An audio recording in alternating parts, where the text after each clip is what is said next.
Sejam todos bem-vindos ao canal Estudos da Doutrina Espírita. Vamos dar continuidade ao estudo das perguntas de Allan Kardec e das respostas dos espíritos da falange Espírito de Verdade, mensageiros celestes, em comunhão, em equivalência com a concordância de uma autoridade natural desse conjunto, no Livro dos Espíritos. Acompanhe comigo. Provas da existência de Deus. A pergunta número 4. Onde se pode encontrar a prova da existência de Deus? Num axioma que aplicais às vossas ciências. Não há efeito sem causa. Procurai a causa de tudo o que não é obra do homem, e a vossa razão responderá. Axioma é uma verdade incontestável. É um raciocínio, um argumento que todos concordam e faz parte de um fato verdadeiro a ser estabelecido. Então, não existe efeito sem causa. Para toda causa, nós temos a origem do que virá depois, uma consequência. Então, observando as consequências da criação divina no orbe terrestre, na vida de uma forma geral, nas coisas materiais, na diversidade de cada um de nós, seres individualizados que somos, diferentes uns dos outros, está aí a causa que não há como refutar. E Allan Kardec faz um comentário. Para crer-se em Deus, basta-se lance o olhar sobre as obras da criação. O universo existe, logo tem uma causa. Duvidar da existência de Deus é negar que todo efeito tem uma causa e avançar que o nada pôde fazer alguma coisa. Então, a experiência de Kardec demonstrando que o nada não pode ter responsabilidade para organizar a perfeição da obra de Deus. Pergunta número 5. Que dedução se pode tirar do sentimento instintivo que todos os homens trazem em si da existência de Deus? Resposta dos Espíritos. A de que Deus existe, pois de onde lhes viria esse sentimento, se não tivesse uma base? É ainda uma consequência do princípio, não há efeito sem causa. Então todos nós, seres criados por Deus, trazemos na intimidade a certeza da sua existência, a intuição, a ideia imanente em cada um de nós dessa existência. Mais uma vez, o axioma valendo não há efeito sem causa. Pergunta número 6. O sentimento íntimo que temos da existência de Deus não poderia ser fruto da educação, resultado de ideias adquiridas? Então vamos considerar que para cada reencarnação, para cada existência, para cada grupo familiar, os pais ensinassem aos filhos da existência de Deus. E então essa crença seria em função da educação. Foi a pergunta de Kardec. Se assim fosse, por que existiria nos vossos selvagens esse sentimento? Se o sentimento da existência de um ser supremo fosse tão somente produto de um ensino, não seria universal, e não existiria senão nos que houvessem podido receber esse ensino, conforme se dá com as noções científicas.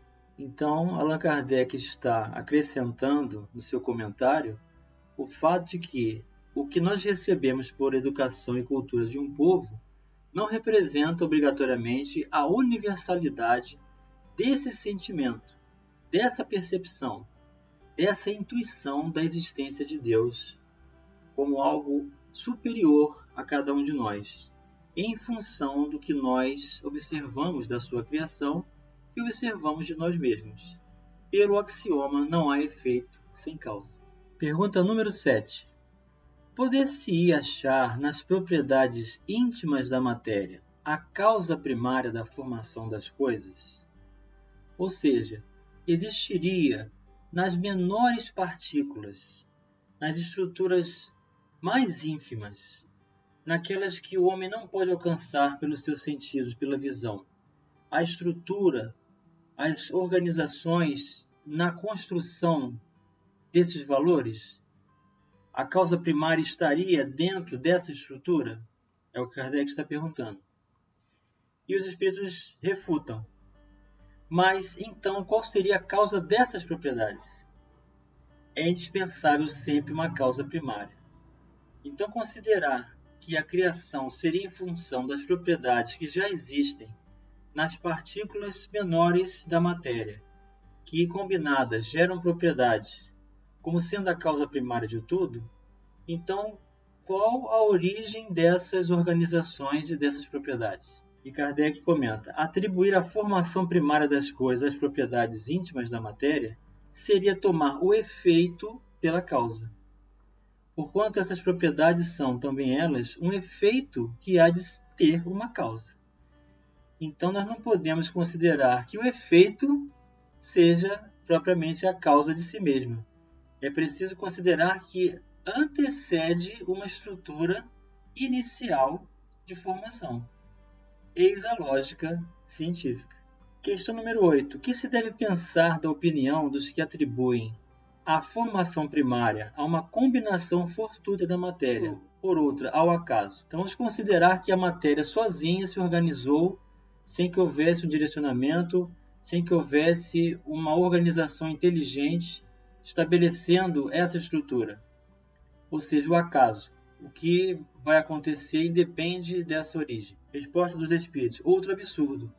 Que homem de bom senso pode considerar o acaso um ser inteligente? E demais, que é o acaso? Nada. Então dizer que o acaso possa ter organizado uma estrutura perfeita na matéria, na vida, na formação de tudo que existe, nós precisamos considerar que esse acaso seja inteligente. Então seria um absurdo valer-se da ideia de que algo que não tem sentido lógico pudesse ter uma estrutura inteligente. A harmonia existente no mecanismo do universo patenteia combinações de desígnios determinados, e por isso mesmo revela um poder inteligente. Atribuir a formação primária ao acaso é insensatez, pois que o acaso é cego e não pode produzir os efeitos que a inteligência produz. Um acaso inteligente já não seria acaso. Então, sem planejamento, sem organização, sem estrutura inicial dessa combinação, nós teríamos que atribuir inteligência ao nada. Pergunta número 9.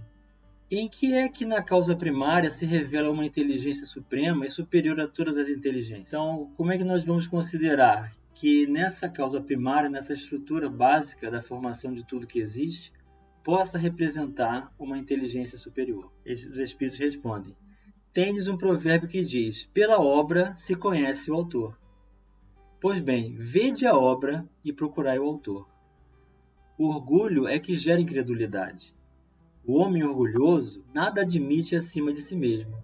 Por isso é que ele se denomina a si mesmo de espírito forte, pobre ser que um sopro de Deus pode abater.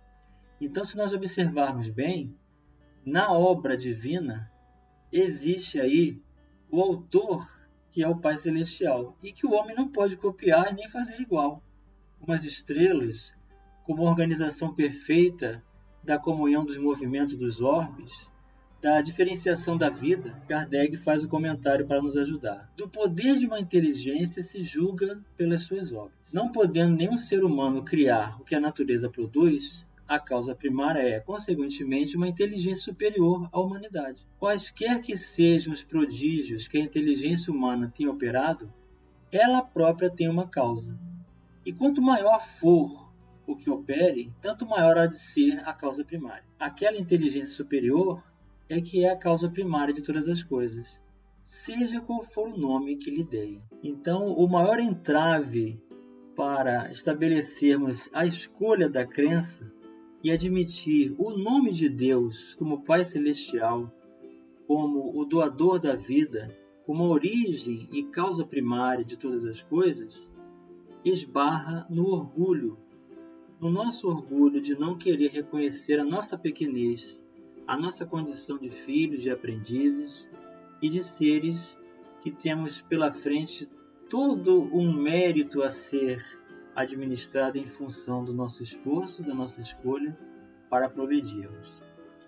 Eis as leis de Deus inscritas na intimidade de cada um de nós. Que o Pai Celestial nos abençoe e que ele possa ser sentido e comprovado pelas suas obras. Então não nos percamos em conjecturas e nem façamos das ideias de autopromoção a ideia de sermos superiores ou responsáveis pelos valores das criações que nós não temos propriedade para desenvolver. Um grande abraço, muita paz e até o próximo vídeo.